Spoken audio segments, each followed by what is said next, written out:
안녕하십니까. 2023년 4월 19일 새벽 모의 팩트 시작하겠습니다. 민주당의 더 좋은 미래, 더 미래, 우리가 흔히 이렇게 얘기하죠. 이게 이제 최대 의원 모임입니다. 60명 이상이 참여하고 있습니다. 근데 여기서 오늘 입장문을 냈는데 송영길 전 대표의 돈봉투 의혹과 관련한 겁니다. 2021년 민주당 전당대회에서 벌어진 송영길 전 대표 선거 관련 의혹에 대해 민주당의 일원으로서 참담하고 송구스러움을 밝힌다. 송 전 대표는 5선 국회의원, 인천시장과 당대표까지 지낸 민주당이 책임있는 정치 지도자다. 그런데 국민적 의혹이 제기된 사건에 대해 모르는 일이라며 이번 주말 파리에서 기자회견을 통해 입장을 밝히겠다고 한다. 당대표가 직접 국민에게 사죄하고 송 전 대표에게 조기 귀국해 책임지는 모습을 보여줄 것을 요청했음에도 불구하고 귀국을 미루며 외국에서 기자회견을 하겠다는 것은 당의 전직 대표로서 또한 책임있는 지도자로서 매우 부적절한 태도이자 처신이다. 본인이 당대표 시절 부동산 투기 의혹이 제기된 의원들에 대해 탈당 권고, 출당 조치를 했던 전례에 비추어서도 매우 부적절하다, 아니할 수 없다, 이렇게 요구를 했고요.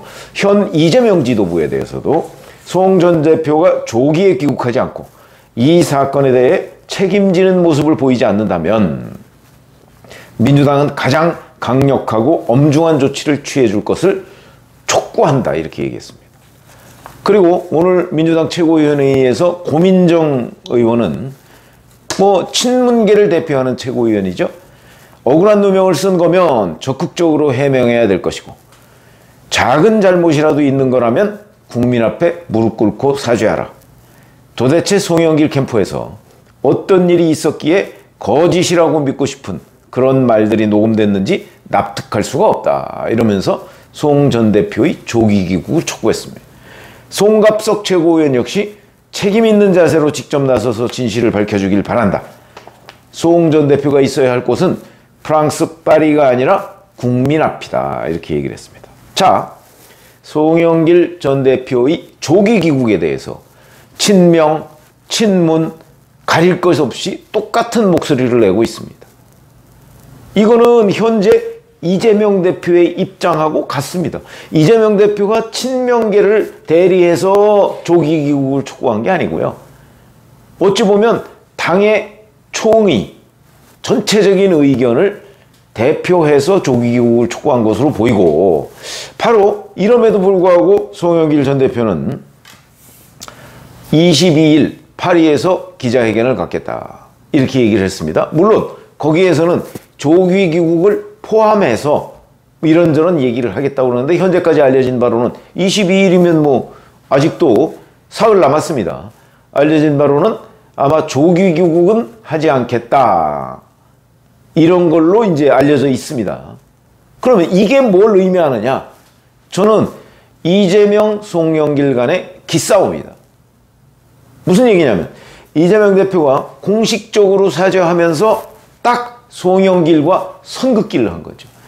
과거에는 이심 송심 얘기가 있었습니다. 그리고 2021년 전당대회에서도 저는 은밀하게 이재명 당시 경기도지사가 송영길 전 대표, 무게파를 선언한 송영길 전 대표, 송영길 후보를 지원했다고 알고 있습니다.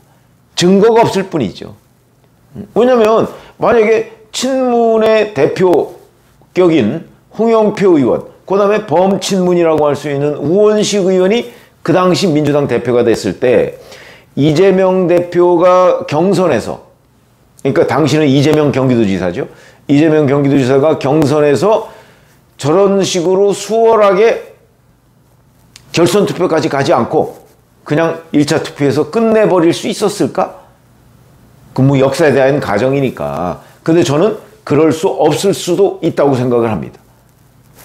송영길이라는 사람이 대표였기 때문에 가능한 거죠. 그러니까 그 이후에 이낙연 전 대표 쪽에서 민주당 경선관리위원회에 요구했던 내용들, 후보 검증단을 구성하자라든가, 아니면 그 사퇴한 사람 표를 무효화하지 말고 합산해서 뭘 어떻게 하자는 등 이런 것들이 전부 다 받아들여지지 않았습니다. 그 받아들이지 않았던 결과는 고스란히 이재명 후보한테 유리한 쪽으로 그렇게 작용을 했죠.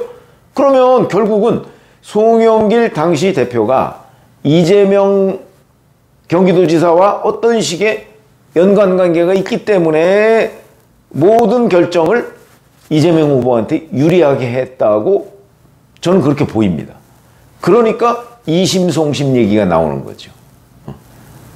근데 그건 생각을 해보면 홍영표나 우원식, 그러니까 친문이나 범친문계가 대표가 됐을 경우에 경선을 공정하게 관리하든가 아니면 오히려 이낙연 전 대표 쪽에 유리하게 관리했을 가능성도 없지 않다는 거죠.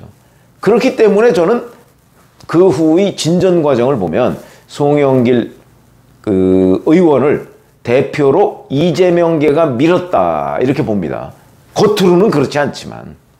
자, 그렇기 때문에 그런 밀월 관계였던 두 사람과의 관계 이런 걸 보면 송영길 전 대표 쪽에서는 아니 내가 이렇게 그 후에 뭐 지역구를 물려받고 뭐 이런 거 있었죠. 그것도 물론 이재명 후보가 대선 운동 기간 동안에 다음 총선 불출마를 송영길 대표가 선언했지만 그거는 대선 운동 기간이고요. 대선에서 낙선하고 난 이후에 이재명 대표가 낙선하고 난 이후에 뭐 송영길 대표가 그거 안 지켜도 그만입니다. 그런 거 안 지킨 사례도 많고요. 그거야 선거운동 과정에서 배수진을 치다 보니까 다음 총선 불출마지 언제 뭐 의원직을 사퇴한다고 했습니까? 그런데 실제 사퇴하고 그 자리를 이재명 대표한테 물려줬거든요. 이런 관계만 놓고 봐도 이심송심은 분명한 사실로 보인다.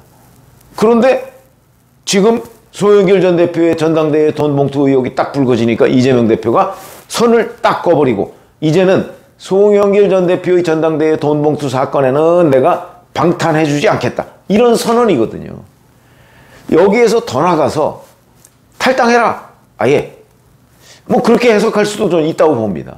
그러나 그거는 아직 조금 이른 판단이죠. 일단은 들어와서 당신이 정리해라. 결자 해지해라.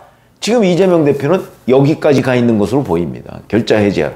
물론 결자 해지하는 과정에서 제대로 당이 더 덤터기를 써야 할 상황이 되면 이재명 대표 스타일의 정치는 아마 송영길 전 대표하고 조금 더 선을 긋는 방안을 선택할 겁니다. 이미 선을 그었는데 그런데 이거 가지고 좀 부족하다 싶으면 아마 탈당을 요구하거나 출당을 할 가능성 저는 충분히 있다고 봅니다. 그거는 내가 살아야 되니까. 그런 점에서 오늘 더 좋은 미래의 입장문이라든가 아니면 친명, 비명 뭐 가릴 것 없이 송영길 전 대표의 조기 귀국을 요구하는 이 사태는 본질적인 부분은 결국은 이재명, 송영길 간의 결별 또 대결 이런 거다는 거죠. 이 대결은 누가 이길까요? 보나마나죠 당연히. 당권을 쥐고 있는 이재명 대표가 이길 겁니다. 그러면 송영길 전 대표는 여기에 맞서서 버틸 텐데 자 지난 16일 밤에 이재명 대표하고 송영길 전 대표하고 30분간 통화를 한 것으로 알려져 있습니다. 거기서 조기 귀국을 요청했다고 하죠. 자, 이 30분 동안이면 굉장히 많은 얘기를 했을 겁니다. 아마 들어와서 본인이 해결해라. 본인이 저질러 놓은 일이니까. 그래서 당이라도 살아야 되는 것 아니냐 하는 이재명 대표의 설득이 있었을 걸로 보이고요. 송영길 전 대표는 아니 전당대회에서 이 돈봉투라는 거는 뭐 어찌 보면 관행적인 건데 그게 이정근 전 부총장 선에서 선을 딱 자르면 되는 거지. 녹음 파일이 있다고 해도 나하고 정말 이런 관계를 가져갈 수 있느냐 하는 섭섭함을 표시했을 가능성도 저는 있다고 봅니다. 그렇기 때문에 이게 기본적으로는 이재명, 송영길 간에 그동안에 끈끈했던 이 밀월 관계가 거의 절반쯤은 지금 깨져나갔고 만약에 22일 날 송영길 전 대표가 조기 귀국을 거부하는 사태가 오면 그러면 아마 이제 완벽하게 깨지고 그러면 송영길 전 대표가 이재명 현 대표에 대한 섭섭함 내지는 둘 사이에 또 비밀이 있을 수도 있죠. 그 비밀 중에 카드 하나를 뽑아들 수도 있겠다. 이러면 전 현 대표 간에 이전 특구가 되는 거죠. 왜냐하면 이미 이재명 대표 지휘 아래 뭐 본인이 직접 시킨 건 아니겠지만 더 좋은 미래나 친명, 비명 가릴 것 없이 송영길 전 대표의 조기 귀국을 촉구하고 심지어는 더 좋은 미래는 만약에 책임지는 모습을 송영길 전 대표가 보이지 않으면 엄중한 조치를 취해줄 것을 촉구까지 하는 마당에 이렇게 된다면 송영길 전 대표도 어떤 종류의 결심을 할 가능성이 있다는 거죠. 저는 그런 점에서 본다면 지금 만약에 송영길 전 대표가 조기에 귀국하면 어떤 일이 벌어질까요? 검찰이 지금 송영길 전 대표 조사할 수 없습니다. 아직.